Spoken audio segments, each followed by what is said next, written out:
ఒక rod reality ఏంటంటే ఇంకో ఫ్యూ మంత్స్లో 2025 కంప్లీట్ అయిపోతుంది. ఈ ఇయరే కాదు, కోవిడ్ తర్వాత ప్రతి సంవత్సరం కూడా చాలా ఫాస్ట్గా పరిగెడుతుంది. మంచిగా మీ గ్యాంగ్తో ట్రావెల్ ప్లాన్ చేసుకో, మంచి మెమరీస్తో 2025కి సెండ్ ఆఫ్ చెప్పాయి. ఇక్కడ ట్రిప్ ప్లాన్ చేయడంలో పెద్ద ప్రాబ్లం లేదు. ఆ ప్లాన్ చేసిన ట్రిప్ని ట్రావెలర్కి తీసుకెళ్ళడానికి బోల్డెన్ కాంప్లికేషన్స్ ఉంటాయి, అబ్బాయికైనా అమ్మాయికైనా. నువ్వు ఒకటి అబ్జర్వ్ చేసావు లేదో, అమ్మాయిలకి ఎప్పుడైనా ట్రిప్ గురించి చెప్తే they don't straightly say yes, they want so much clarity and details. Where exactly are we going, over all we going, safety ఉంటుందా ఉండదా, బడ్జెట్ ఎంత, ఒకవేళ ఈ ప్లాన్ కాకపోతే what is the plan B.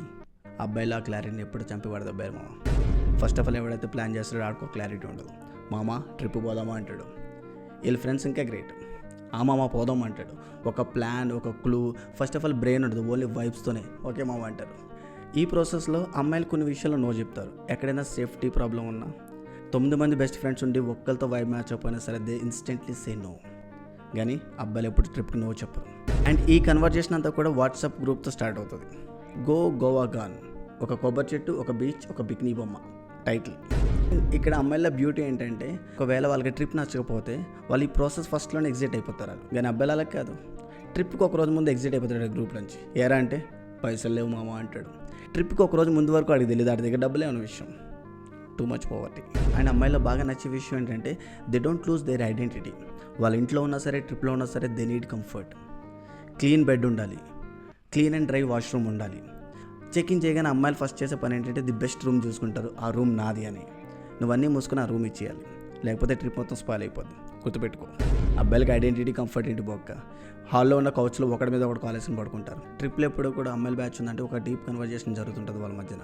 నా ఎక్స్ మెసేజ్ చేశాడు, నా boy friend పట్టించుకోవట్లేదు, మా ఫ్యామిలీ ఎలా అంటుంది, నా కలీగ్ ఎలా అంటున్నాడు, చాలా డీప్ కన్వర్జేషన్ లైఫ్ గురించి చాలా ఉంటాయి. అబ్బాయిలు ఇదేమి ఉండదు, ఒకరిని వేసుకొని రోస్ట్ చేసుకుంటూ ఉంటారు. ట్రిప్ మొత్తం అది జరుగుతుంది. ట్రిప్ మొత్తం కలిస్తే అమ్మాయిలు ఒక 100 ఫోటోలు దిగుతుంది. కానీ అప్పటికి కూడా 101 ఫోటో బాగుంటుందేమో అని చెప్పి ఆలోచిస్తూ ఉంటుంది. అబ్బాయిలకి అదేముండదు, సింగిల్ డిజిట్లో ఫోటోలు ఉంటాయి, అది కూడా బ్లర్. ఆడు వాట్సాప్ స్టేటస్ ఫోటో అది ఉంటుంది, వాట్సాప్ డీపీ అది ఉంటుంది, ఇన్స్టాగ్రామ్ స్టోరీ అది ఉంటుంది. ఆ ఒక్క ఫోటోని మొత్తం సోషల్ మీడియా ప్లాట్ఫామ్స్ అన్నీ ఇయర్ మొత్తం తిప్పుతాడు. ఇప్పుడు ఉంటాడు మామ, ట్రిప్ ప్లాన్ చేస్తాడు, ట్రావెల్ బుక్ చేస్తాడు, హోటల్ బుక్ చేస్తాడు, ట్రిప్లో ఉన్న ఎక్స్పెన్సెస్ అన్నీ ఆడే చూసుకుంటాడు. ట్రిప్ మొత్తం అయిపోయిన తర్వాత మామ నువ్వు నాకు ఇంత ఇవ్వాలి, నువ్వు నాకు ఇంత ఇవ్వాలి అని చెప్పి ఇయర్ మొత్తం ఆడుకుంటాను ఉంటాడు. వాడు స్వర్గానికి పోతాడు మామ. కానీ నరకని పోయే టైప్ కూడా ఇద్దరు ఉన్నారు. ఒకడు ఉంటాడు రూపాయి బట్టి చాక్లెట్ కొన్నాడంటే పర్టికులర్ స్ప్లిట్ వైజ్లో వేస్తాడు మామ. కానీ కూడా ఉంటాడు, వీడు పరమ దుర్మార్గుడు. మొత్తం ట్రిప్లో అందరూ ఫోటోలు ఈడ తీస్తాడు. తీసిన తర్వాత వీడు కాలు పట్టుకుని 100 సార్లు బతిమలాడాలి, మామ ఫోటోలు పంపించరా.